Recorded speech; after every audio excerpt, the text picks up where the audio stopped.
management system, Chair, this system, the DMS system, was aimed at enhancing security and quality of standards for consumers.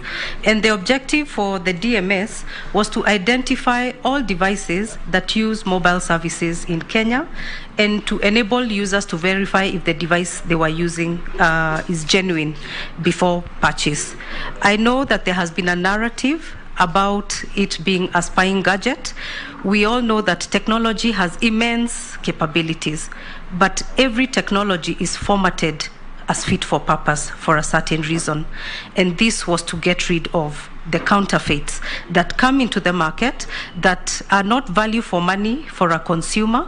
And at some point, the DMS system was a subject to litigation.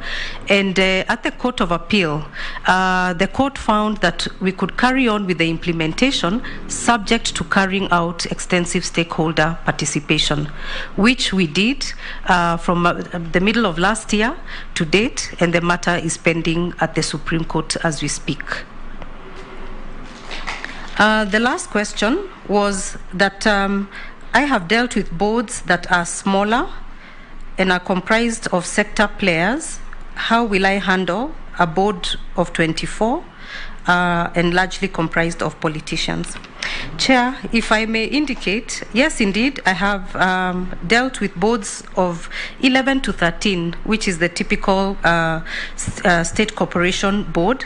The membership and the cornerstone of the membership is actually diversity. So this is not a homogeneous board. It does have diversity of skills, diversity of experiences in order to bring value. I believe that a board of 24, while it may be larger in number, has the same principle at the cornerstone of it, which is to exercise individual and collective responsibility and to move the implementation and progression of government policy through decision making through the cabinet. I have reflected deeply on this nomination, on my experiences from the past and my experience, and I believe, Honorable Chair and members, that if nominated, I am more than able to handle this task. Indeed, this comes at a national level, which is a great honor, having come from a sector-specific environment. Thank you. Chair, if you allow me, just one thing. I agree with you that the principles are the same. But you see, in Communications Authority, you're dealing with only one product, communication. You move to cabinet, you're dealing with agriculture, with transport, with energy, with education, with livestock, all manner of things. The subject is so diverse and the issues are diverse, and you know, at the macro level. But you handled only one. You know, I would have been convinced if you had worked in posta, in agriculture, in, you know, at least a little bit of many things.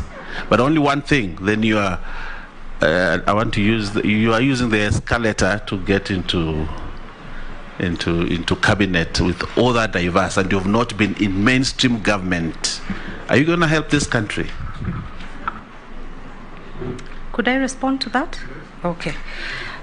Through the chair, indeed, the 22 years have largely been within the ICT sector, which, interestingly, is not a homogeneous sector.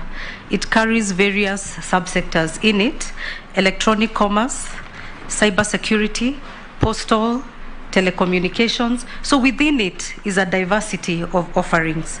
I did also indicate that over the years, I have actually sat and participated in non-executive capacity in quite a number of institutions, which, if you may, I would like to enumerate.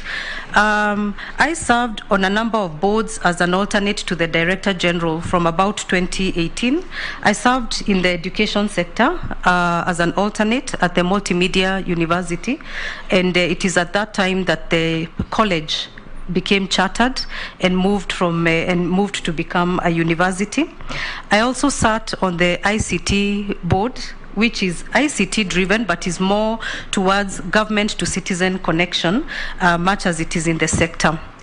I have served on the council of the Institute of Chartered Public Secretaries of Kenya. I have chaired, I'm the immediate past chair of the Certified Public Secretary Board, and currently